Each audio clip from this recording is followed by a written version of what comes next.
ಒಳಗೆ ಎಲ್ಲ ಹಣ್ಣುಗಳು ಸಮೇತ ಪರೋಪಕಾರಕ್ಕಾಗಿ ಬದುಕಾಗತ್ತವು. ಎಲ್ಲ ನೀರು ಸಮೇತ ತನಗಾಗಿ ತಾವು ಎರಿತವೆ ನೀರುಗಳು ಎಲ್ಲ ಪರರ ಉಪಕಾರಕ್ಕೋಸ್ಕರ ಆ ನದಿಗಳು ಹರಿತಿರ್ತವು. ಹಂಗೆ ಜಗತ್ತನ್ನು ಆ ಭಗವಂತ ಸೃಷ್ಟಿ ಮಾಡ್ಯಾನಲ್ಲ, ಅವನಿಗೆ ನಾವೇನಾದ್ರೂ ಒಂದ್ ಸ್ವಲ್ಪ ಕಾಣಿಕೆ ಕೊಡ್ಬೇಕಲ್ಲ.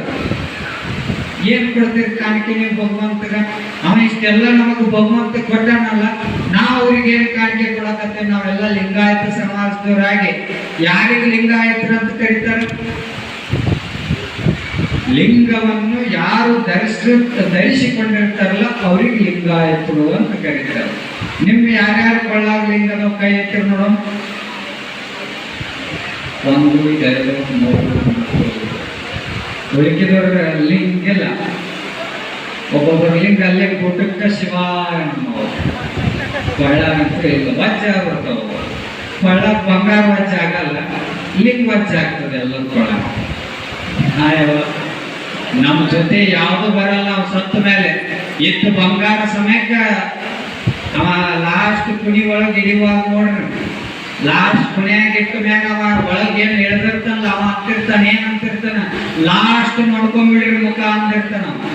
ಮುಖ ನೋಡಕ್ ಕೇಳಕ್ ಹತ್ತಿರ್ಲವ ಏನ್ರ ಮತ್ ತಪ್ಪಿ ಬಂಗಾರ ಬಿಟ್ರಿ ಲಾಸ್ಟ್ ನೋಡ್ಕೊಂಡ್ಬಿಡ್ರಿ ಅಂತಿರ್ತಾನ. ಅವ ಕೊಳ್ಳಾಗ ಏನೇ ಅದು ನಾವು ಸತ್ತ ಮೇಲೆ ಎಲ್ಲ ತೆಗೆದಿಟ್ಟು ಗೊತ್ತಾರ. ಆದ್ರೆ ನಾವು ಸತ್ತ ಮೇಲೆ ಆ ಕುನಿ ಒಳಗ ನಮ್ಮ ಜೊತೆ ಯಾವ್ದು ಬರ್ತೈತೆ ಅಂದ್ರೆ ಅದು ಲಿಂಗ ಮಾತ್ರ ನಮ್ಮ ಜೊತೆ ಬರ್ತೈತೆ ಅಂತಕ್ಕಂಥದ್ದು ಎಲ್ಲರೂ ಕೂಡ ಅರ್ಥ ಮಾಡ್ಕೊಳ್ಳೋದು. ನಾವು ಆ ಭಗವಂತನಿಗೆ ಏನೇ ಒಂದು ಮನಿ ಬಾಡಿಗೆ ತಗೋರಿ, ನೀವು ಹೌದು ಒಂದು ಮನಿ ಬಾಡಿಗೆ ತಗೊಂಡಿರ ಅಂತ ತಿಳ್ಕೋರಿ, ಅಲ್ಲಿ ಬಾಡಿಗೆ ಕಟ್ಟುತ್ತಿರೋ ಇಲ್ಲ.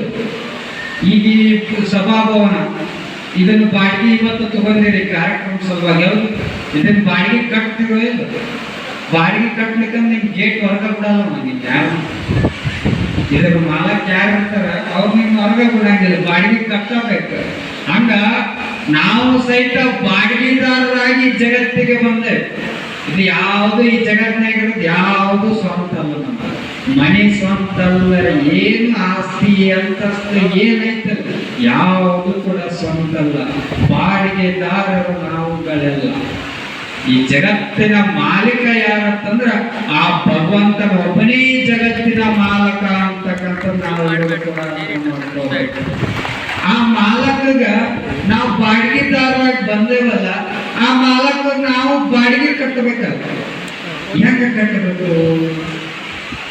ಯಾಕೆ ಕಟ್ಟಿದ್ರೆ ಆ ಭಗವಂತನಿಗೆ ಬಾಡಿಗೆ ಮೂಡ್ತದ ಅಂತ ನೀವೆಲ್ಲರೂ ಕೂಡ ಒಂದು ಪ್ರಶ್ನೆ ಇಟ್ಟಿದ್ರೆ, ನೀವು ಯಾವ ತರನಾಗಿ ಬಾಡಿಗೆ ಕಟ್ಟಬೇಕಂತಂದ್ರ ಯಾರು ಹಸದು ಕುಂತಿರ್ತಾರಲ್ಲ ಅವ್ರಿಗೊಂದು ತುತ್ತ ಅನ್ನ ನೀಡ್ಬಿಡ್ರಿ, ಅದ ಒಂದು ಭಗವಂತನಿಗೆ ಬಾಡಿಗೆ ಕಟ್ಟ.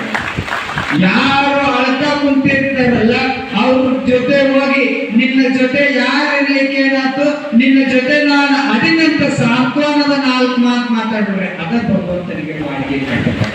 ಯಾರು ನೀರಳಿಸಿ ಕುಂತಿರ್ತಾರಲ್ಲ ಅವ್ರಿಗೊಂದು ಗ್ಲಾಸ್ ನೀರು ಕೊಡು, ಅದ ಭಗವಂತನಿಗೆ ಬಾಡಿಗೆ ಕಟ್ಟದಂಗ. ಹಂಗೆ ಯಾರು ನಿತ್ಯ ಲಿಂಗ ಪೂಜೆ ಮಾಡುತ್ತಾರಲ್ಲ ಅದು ಕೂಡ ಭಗವಂತನಿಗೆ ಬಾಡಿಗೆ ಕಟ್ಟದಂಗ ಅಂತ ನೀವೆಲ್ಲರೂ ಕೂಡ ಭಾವಿಸ್ಕೊಳ್ಬೇಕು. ನೀವೆಲ್ಲ ಭಗವಂತನ ಬಾಡಿಗೆ ಕಟ್ತಿರೋ ಇಲ್ಲ? ಅಲ್ಲಿ ನಾವೊಂದು ಲೆಕ್ಕ ಇರುತ್ತೆ ನಮ್ದು. ಎಲ್ಲ ಹೋದ್ಮೇಲೆ ನೀವು ಎಷ್ಟು ನನಗೆ ಬಾಡಿಗೆ ಕಟ್ಟ್ಯಾನ, ಚಲೋ ನೀ ಬಾಡಿಗೆ ಕಟ್ಟಿದ್ದೆ ಅಂದ್ರೆ ಒಂದು ಸ್ವರ್ಗದ ಬಾಗಿಲು ಐತಿ. ನೀ ಏನ್ ಅವನಿಗೆ ಬಾಡಿಗೆ ಕಟ್ಟಿರ್ಲಿಕ್ಕಂದ್ರೆ ಕಟ್ ನರಕದ ಒಂದು ಐತಿ. ನಿಮಗೆ ಮುಕ್ತಿ ಅಂತಕ್ಕಂಥದ ದೊರಕಂಗಿಲ್ಲ.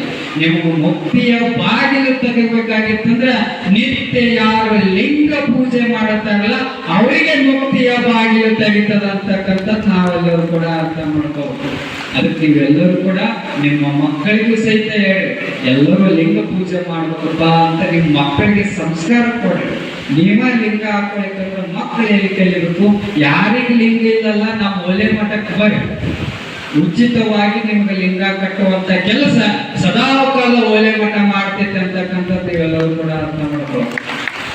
ಬರ್ತೀರಲ್ಲ ಬರ್ರಿ, ಯಾರಿಗೆ ಲಿಂಗ ಇಲ್ಲಲ್ಲ ಉಚಿತ, ನೀವೇ 1 ರೂಪಾಯಿನೂ ಕೊಡೋದು ಬೇಡ. ನೀವು ಚಂದ ಲಿಂಗ ಪೂಜೆ ಮಾಡ್ಕೊಂಡ್ಬಿಟ್ರೆ ಅದೇ ಈ ಸ್ವಾಮಿಗೆ ಕಾಣಿಕೆ ಕೊಟ್ಟಂಗ ಅಂತ ನಾವು ಭಾವಿಸ್ಕೊಳ್ತೇವೆ. ಮಡಿವಾಳ ಮಾಚಿದೇವರು ಯಾರು ಈ ಸೃಷ್ಟಿಕರ್ತ ಭಗವಂತನ ನಿಂದನೆ ಮಾಡ್ತಿದ್ರಲ್ಲ ಅವರಿಗೆ ಸರಿ ದಾರಿಗೆ ಇರಿಸುವಂತ ಕೆಲಸ ಆ ಮಡಿವಾಳ ಮಾಚಿದೇವರು ಮಾಚಿದೇವರು ಮಾಡಿದ್ರು. ಅವ್ರು ಎಷ್ಟು ಅದ್ಭುತವಾಗಿ ವಚನ ಬರ್ತಾರೆ ಅಂದ್ರೆ ಮಡಿವಾಳ ಮಾಚಿದೇವರು ಅವ್ರು ಯಾವ ಶಾಲಿನೂ ಓದಿಲ್ಲ, ಸಾಲಿ ಮೆಟ್ಲನ ಹತ್ತಿಲ್ಲ ಅವ್ರು ಮಡಿವಾಳ ಮಾಚಿದೇವ. ಆದ್ರ ನಾವು ಬರ್ತಿರ್ತಕ್ಕಂಥ ವಚನ ಏನದಾವಲ್ಲ, ಈಗ ಸಾಲಿ ಓದಕತ್ತವ್ರು ಆ ವಚನದ ಮೇಲೆ PhD ಮಾಡುವಂತ ವಚನಗಳದಾರ. ಅವ್ರು ಯಾವ ಮಟ್ಟಕ್ಕೆ ಅದಾರ ಅಂತಕ್ಕಂಥದ್ದು ನೀವೆಲ್ಲರೂ ಕೂಡ ಅರ್ಥ ಮಾಡ್ಕೊಳ್ಳಿ.